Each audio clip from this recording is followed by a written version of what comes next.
লাউ চিংড়ি তো অনেকভাবে খেয়েছো, এইভাবে একবার স্পেশাল বানিয়ে দেবো। কী দিয়ে বলো তো? গন্ধরাজ পাতা, তাও আবার আমার বাড়ির গাছে। একদম জোগাড় করো আর বানিয়ে ফেলো। একটা কড়াই বসিয়ে দিয়েছি, আর লাউগুলো দেখো, বলছিলাম না পুরো অন্যভাবে কেটেছি, পাতলা পাতলা চৌকো চৌকো। এবার লাউগুলোকে সেদ্ধ দিয়ে দেবো। লাউটা পুরোপুরি সেদ্ধ করে নিয়েছি, এবার নামিয়ে নেবো। ওই কড়াইতে দিয়ে দিচ্ছি তেল। চিংড়িটাকে একটু ভেজে নেব। চিংড়ি মাছের মধ্যে একটু লবণ হলুদ মাখিয়ে নেব। তেলটা গরম হয়ে গেছে, চিংড়িগুলোকে ভেজে নেব। চিংড়িগুলোকে ভেজে তুলে নিয়েছি। এবার ওর মধ্যে আরেকটু তেল দিয়েছি। এবার বড়িটাকে ভেজে নেবো। এখানে মুসুর ডালের বড়ি আছে, তোমরা যে কোনো বড়ি নিতে পারো, ভালো লাগবে। সমস্ত ভাজাভাজি হয়ে গেছে। এবার একটু তেল দিয়ে এর মধ্যে দিয়েছি পাঁচফোড়ন, দুটো তেজপাতা।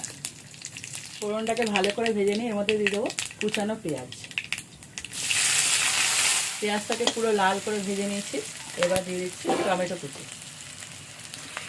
একটু বেশি করে দিতে হবে। আর দিয়েছি কাঁচা লঙ্কা পোড়া,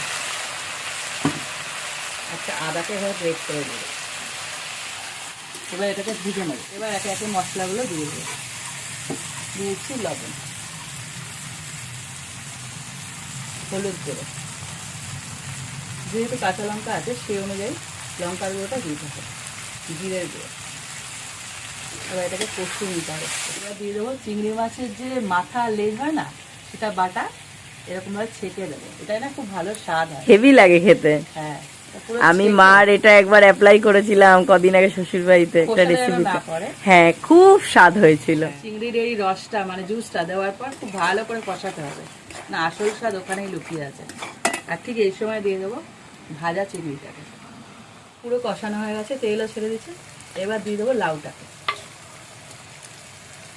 লাউ দিয়ে দেখো মশলার সাথে ভালো করে কষানো হয়ে গেছে।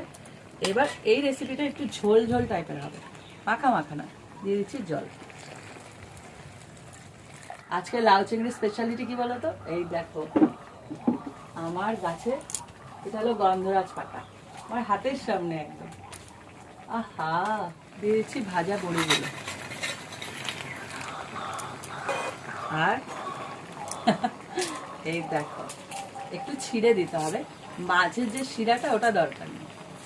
পাতাগুলোকে দিয়ে দেবো, খুব সুন্দর একটা ফ্লেভার দেবে। এরকম গা মাখা মাখা একটু একটু ঝোল থাকবে, ঠিক এরকম সময় এটা নামিয়ে ফেলবে। দিয়েছি একদম নামানোর আগে গরম মশলা।